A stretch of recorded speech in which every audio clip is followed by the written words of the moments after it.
বিবাহ বন্ধন এক অবিচ্ছেদ্য বন্ধন।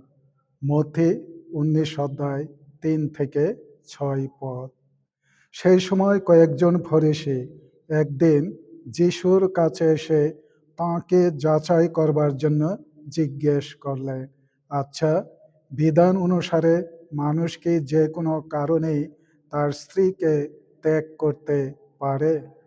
উত্তরে যিশু বললেন, আপনারা কি শাস্ত্রে এই কথা কখনো পড়েননি যে আদিতে সৃষ্টিকর্তা মানুষকে পুরুষ ও নারী করেই সৃষ্টি করেছিলেন? আর তিনি বলেওছিলেন যে সেই জন্য মানুষ তার পিতামাতাকে ছেড়ে নিজের স্ত্রীর সঙ্গে মিলিত হবে এবং তারা দুজনে এক দেহ হয়ে উঠবে। কাজেই তারা আর দুজন নয়, তারা এক দেহ।